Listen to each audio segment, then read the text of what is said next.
안녕하세요. 사연을 부탁해입니다. 오늘의 사연을 소개하겠습니다. 몇 년 전 우리 부부에게 둘째가 태어났습니다. 첫째인 아들을 낳고 딱 2년 만에 그렇게 바라던 딸이 태어난 것입니다. 우리 부부는 둘째가 딸인 것이 그렇게 고마울 수가 없었어요. 제 딸이지만 그렇게 예쁠 수가 없었거든요. 우리 시부모님과 시누이도 기뻐서 어쩔 줄을 몰라 했어요. 시댁은 시부모님과 시누이 부부 그리고 조카 둘이 있습니다. 그리고 친정은 부모님과 여동생 부부가 있어요. 남편의 누나, 그러니까 형님에게는 아들만 둘 있었기에 우리 딸은 시댁 가족들에게 예쁨을 한 몸에 받았어요. 우리 딸이 태어난 날 시아버지가 손녀딸이야 손녀딸! 덩실덩실 춤을 추실 정도였으니까요. 그런데 잠시 후 친정 부모님과 동생 내외가 우리 딸을 보기 위해 병실로 급히 들어왔어요. 이번에는 누구 닮았니? 김서방 닮았니? 병실에 들어서자마자 엄마가 급히 물었어요. 엄마, 내가 그만하라고 했지? 그런 엄마의 물음에 제가 그만 소리를 지르고 말았어요. 아니, 그냥 물어본 거잖아. 근데 왜 이렇게 발끈하고 난리니? 엄마가 뾰루퉁한 얼굴로 말했어요. 엄마, 의도가 그렇잖아. 이제는 안 그러기로 해놓고는 도대체 왜 그러는 거야? 아니, 내가 뭐라고 했니? 난 그저 엄마 닮았나 아빠 닮았나 물어본 거잖니. 엄마가 남편과 제 눈치를 살폈어요. 제가 엄마에게 그런 이유가 있는데요.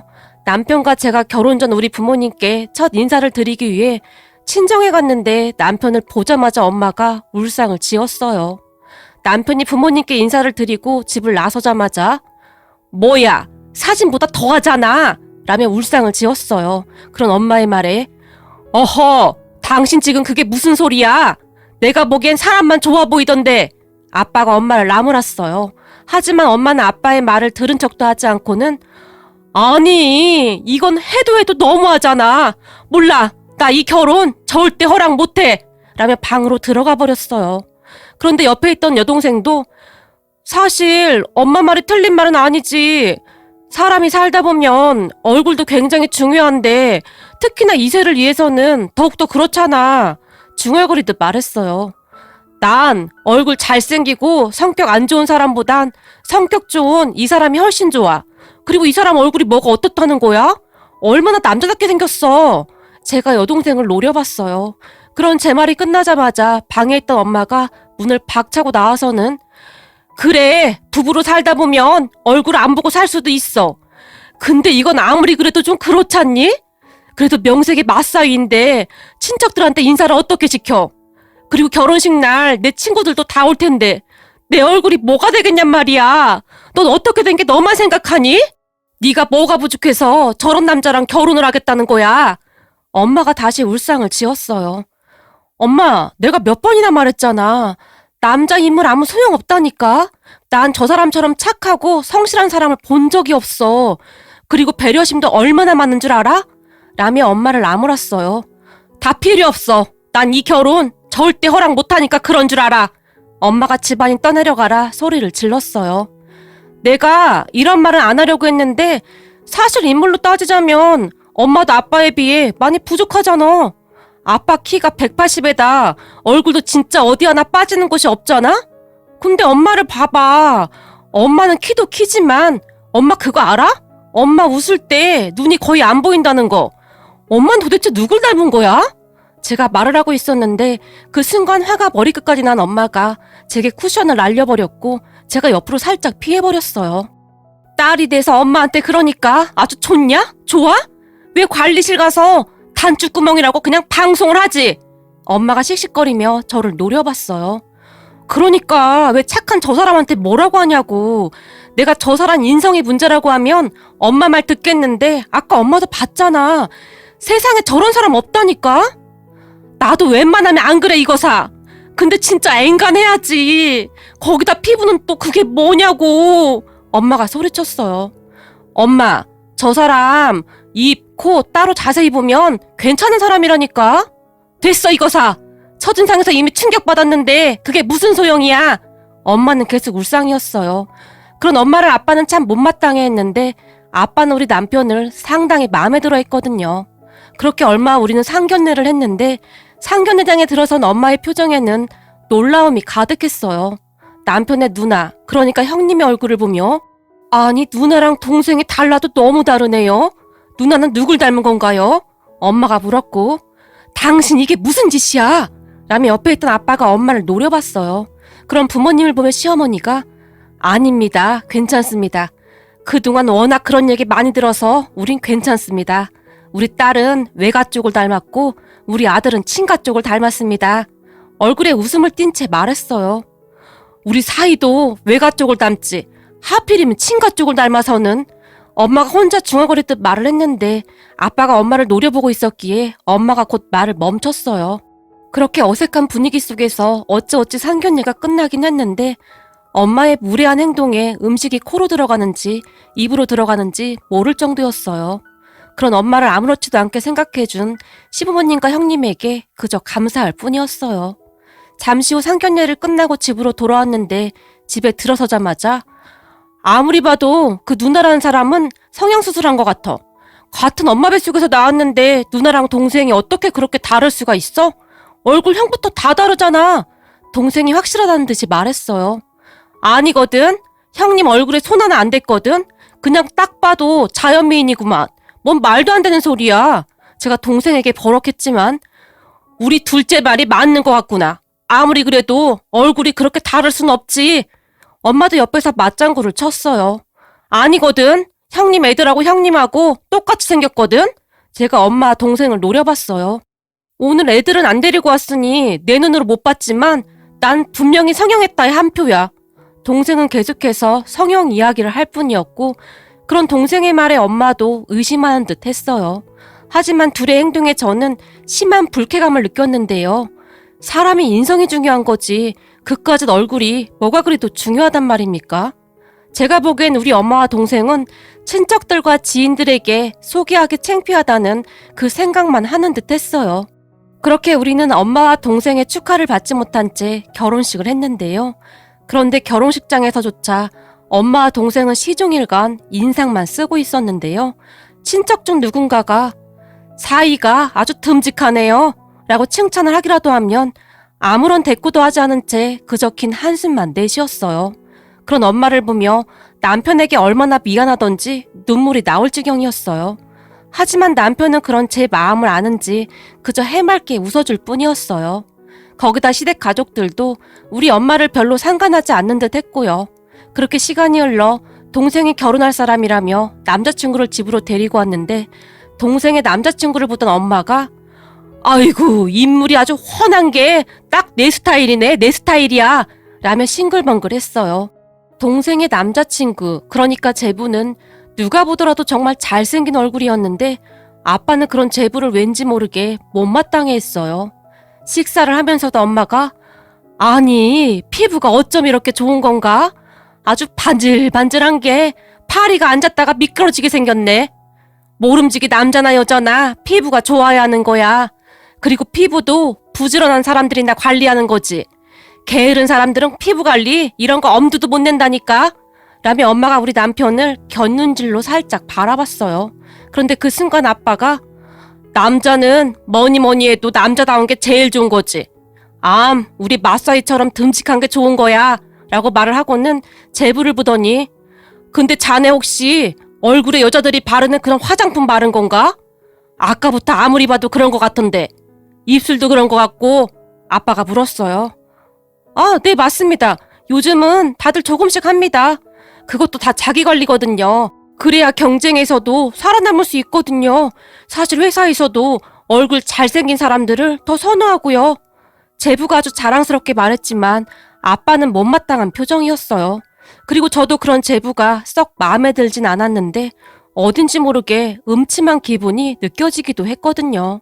다만 엄마만이 그렇고 말고 요즘은 남자들도 관리해야 하거든. TV 나오는 연예인들만 봐도 요즘 화장 안 하는 사람이 어딨어. 다 화장하고 다니지. 아주 잘하고 있는 거야. 난 누가 뭐래도 꽃미남 우리 둘째 사이가 제일로 좋다. 라며 싱글벙글 할 뿐이었어요. 얼마 뒤 동생 부부는 결혼을 했는데 결혼식 때에도 제부는 정말 화려했어요. 신부인 동생보다 제부가 더 돋보일 정도였으니까요. 그런 제부를 아빠는 기가 막히다는 표정으로 바라봤어요. 그 와중에 우리 엄마는 친척들에게 우리 둘째 사이가 연예인보다 더 잘생겼죠? 내가 한이 풀렸다니까요. 라는 말을 하며 이리저리 자랑하러 다니기 바빴어요.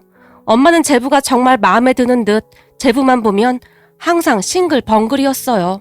그렇게 우리 가족은 큰 문제 없이 하루하루 각자 바쁜 나날을 보내고 있었는데요. 그러던 친정에 큰일이 생겼어요. 엄마 건강에 문제가 생겼는데 아빠 말로는 어느 날부터 엄마가 화장실도 자주 왔다 갔다 하고 아침에 일어나면 얼굴과 몸이 많이 부어있는 것 같다고 했어요. 거기다 속도 메스껍다는 말을 자주 했다는데 아무래도 이상해서 병원에 가봤더니 의사가 큰 병원에 가보라고 했답니다. 그렇게 찾아간 큰 병원에서는 엄마의 신장에 이상이 있는 것 같다며 정밀 검사를 했다는데 정말이지 청천벽력 같은 일이 일어났어요. 어느 날 아빠에게 전화가 왔는데 큰딸, 일을 어쩌면 좋으냐? 라며 울먹이셨어요. 왜? 무슨 일인데? 근데 아빠 지금 울어? 네 엄마 말이다. 신장이 많이 안 좋은데 말기 신부전이라고 하는구나. 일을 어쩌면 좋으니? 뭐? 그동안 엄마 몸이 이상하다고 하던 게 그것 때문이었던 거야?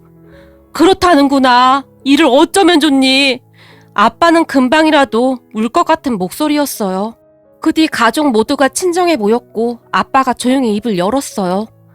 다들 들어서 알고 있겠지만 지금 니들 엄마가 신장이 많이 안 좋다고 하는구나. 신장 이식을 받아야 할지도 모른다고 하는데 아빠가 말을 하던 순간 제부가 그런 아빠의 말을 싹둑 자르며 우리는 아직 애도 없는데 우리 집사람은 절대 안 됩니다. 처형은 이미 애도 둘이나 있고 하니 처형이 검사받으면 되겠네요. 라며 제부가 저를 바라봤어요. 저는 당연히 검사 받을 겁니다. 엄마가 아픈데 제가 뭘 못하겠어요? 제가 말했고 제부와 제 대화를 듣던 동생이 안절부절 못한 채 어쩔 줄을 몰라 했어요.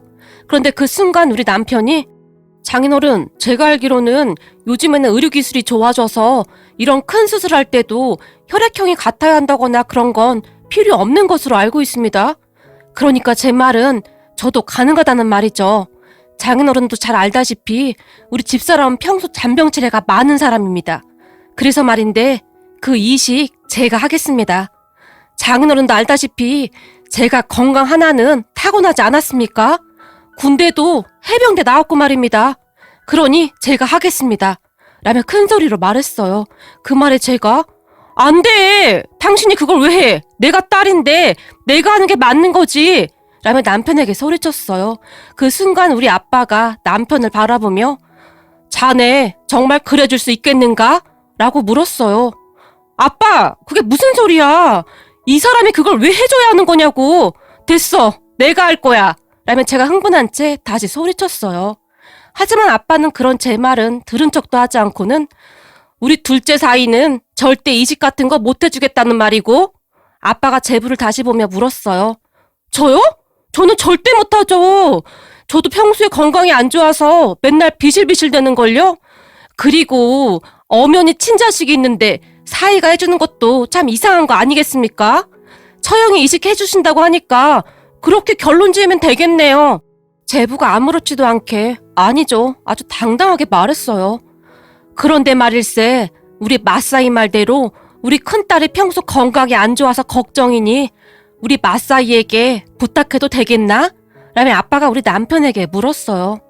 당연하죠. 제가 하겠습니다. 그리고 집사람보다 제 신장이 더 건강해서 확률도 훨씬 더 높을 겁니다. 남편이 다시 큰 소리로 대답했어요. 그리고 그 순간 제가 안 돼. 이 사람은 절대 안 돼. 해도 내가 해. 그러니까 내가 검사 받을 거야. 벌떡 일어나서 소리쳤지만 아빠는 다시 한번 제 말은 들은 척도 하지 않았어요. 그럼 이렇게 하는 게 어떻겠나? 알다시피 이게 보통 일인가? 사실 우리 마사이가 참 어려운 결정을 내려준 건데 우리 입장에서는 참 고맙고 미안한 일 아니겠나? 그래서 말인데 우리도 그런 고마운 것에 대한 보답을 하고 싶네만. 내 재산 중에 상당 부분을 마사이에게 넘겨주고 싶은데 둘째 니들은 거기에 동의를 좀 해줘야겠다. 괜찮겠는가? 라며 아빠가 제부와 동생을 바라봤어요. 네, 뭐 전 형님이 이해는 안 되지만 그런 형님에게 재산을 주시겠다고 하면 저희도 동의합니다. 제부가 말했어요. 그럼 이번에 우리 마사이가 수술만 해준다면 마사이에게 그렇게 재산을 주겠네. 아빠가 큰 목소리로 말했어요. 장인어른, 그게 무슨 말씀이세요?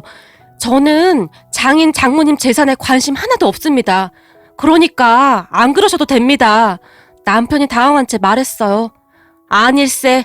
그래야 우리 마음이 편할 것 같아서 그렇네. 내가 다시 한번 물을 건데 이번엔 녹음도 다 할 예정이네. 둘째네는 재산 안 받는 걸로 그렇게 알면 되는 거지?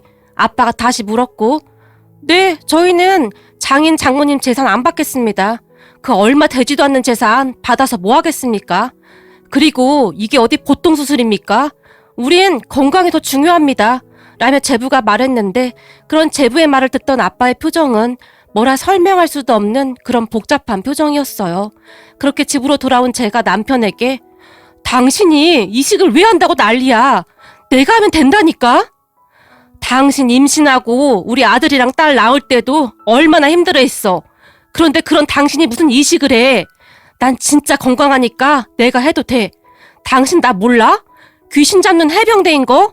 그리고 장모님도 내 어머니나 똑같아. 그러니까 그 얘긴 그만하자.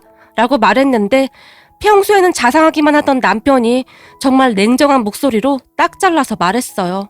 그 뒤 저는 하루하루가 심란할 수밖에 없었는데요. 그러던 어느 날 아빠에게 전화가 걸려왔어요. 우리 큰딸이 사람 보는 눈 하나는 기가 막히구나. 아빠가 뜬금없이 말했어요.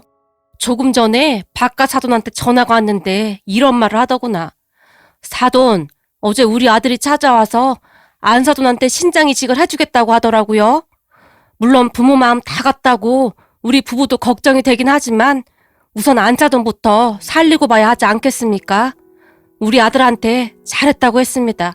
수술할 때 저희도 찾아뵐게요. 제가 이렇게 전화드린 이유는 우리 아들에게 이식받을 생각에 안사돈이 그렇게 눈물만 흘린다고 하셔서 연락드렸습니다. 우선 맘 편히 수술 잘 받으시라고요. 라는 말을 하더구나. 세상에 이런 분들이 어디 있겠니?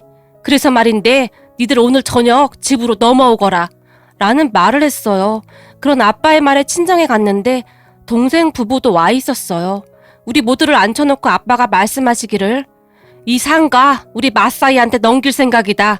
라는 말을 했어요. 장인어른, 안 그러셔도 됩니다. 아닐세. 그래야 내 마음이 편할 것 같아서 그렇네. 아빠가 남편의 손을 꼭 붙잡으며 말했어요. 지금쯤 상가 가격이 많이 올랐을 걸세. 그리고 우리가 잘못되면 이 아파트도 마사이에게 다 줄 생각이네. 아니면 지금이라도 자네가 수술 받고 내 재산 받던지. 아빠가 제부를 바라봤어요. 네? 아닙니다. 당연히 형님한테 주셔야죠. 순간 제부가 손사래까지 치면서 머리를 가로저었어요. 그 뒤 아빠는 굉장히 빠르게 우리 남편에게 상가를 넘겼어요. 그런데 얼마 뒤 우리는 충격적인 사실을 알게 되었습니다.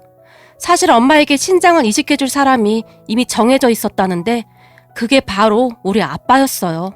그러니까 아빠가 수술실로 들어갈 예정이었고 그때 그러한 말을 하기 위해 우리 모두를 불렀는데 제부가 수술을 못한다며 펄쩍펄쩍 뛰는 모습을 보며 이해가 되면서도 왠지 모르게 서운하더래요. 이게 그렇잖아요. 아다르고 어다르다고 제부의 말에 기분이 많이 상하셨던 것 같아요. 그런데 그 와중에 우리 남편은 본인이 수술을 하겠다고 그러고 있었고요. 그래서 아빠가 수술 전에 재산을 조금씩 정리하신 것 같았는데 혹여나 수술이 잘못돼서 아빠가 깨어나지 못하신다면 믿을 사람이 우리 남편밖에 없다는 생각을 했던 것 같아요. 사이도 자식인데 우리가 감히 어떻게 자네한테 이 위험한 수술을 시키겠는가. 나 아직 건강하니 걱정 말게나. 물론 의학이 발달했지만 세상 일 아무도 모르는 거 아니겠는가? 혹시나 내가 잘못되면 자네가 잘 좀 보살펴 주게나. 수술실에 들어가기 전 아빠가 남편의 손을 꼭 잡았고 그런 아빠의 손을 잡고 있던 남편이 장인어른! 이라며 소리내어 눈물을 뚝뚝 흘렸어요. 그 뒤 다행히 수술은 잘 되었고 엄마 아빠는 많이 좋아지셨어요. 그러던 어느 날 병문안을 온 제부가 장인어른, 저 서운합니다. 어차피 처음부터 수술을 장인어른이 하실 거였으면서 상관은 왜 형님한테 넘기신 겁니까? 라며 볼멘 소리를 했어요. 가족은 말일세 가장 힘든 시간에 손을 잡아주는 게 진정한 가족일세. 근데 우리 맞사이가 그러지 않았겠나? 지금 자네가 그런 말을 할 처지가 아닐 텐데 라며 아빠가 제부를 노려봤어요. 아빠의 말에 제부의 얼굴이 일그러졌지만 부모님은 전혀 상관하지 않는 모습이었어요. 그때 엄마는 우리 남편에게 내가 그동안 자네한테 참 몹쓸 짓을 많이 했네. 정말 미안하네. 진심으로 사과를 했고 그 뒤에는 거의 떠받들다시피 했어요. 그리고 동생 부부는 그 뒤 얼굴도 잘 비추지 않고 있는데 얼핏 동생에게 듣기로는 아빠가 우리 남편에게 상가 준 것 때문에 제부가 삐쳤다고 했어요. 우리 남편이 신장 이식 수술을 한 것도 아닌데 상가를 넘긴 것에 대한 불만이 많다네요. 현재 상가 시세를 확인하고는 큰 충격을 받았다고 하는데요. 그 말에 다시 한번 정이 뚝 떨어졌어요. 이 와중에 상가 시세를 확인해보다니요. 요즘 우리 부모님은 건강도 많이 좋아지셨는데요. 엄마는 맞사이가 집에 온다고 하는 날이면 아주 진수성찬을 차려놓고 버선발로 뛰어나와서 반기신답니다. 엄마는 입만 열었다 하면 내가 인생 헛살았다. 사람 보는 눈이 이렇게 없었다니 라며 한탄하곤 하신답니다. 이 기회를 빌어 우리 시댁 가족들과 남편에게 다시 한번 감사하다는 말을 하고 싶습니다. 오늘의 사연은 여기까지였습니다. 즐겁게 보셨다면 구독, 좋아요 부탁드립니다. 고맙습니다.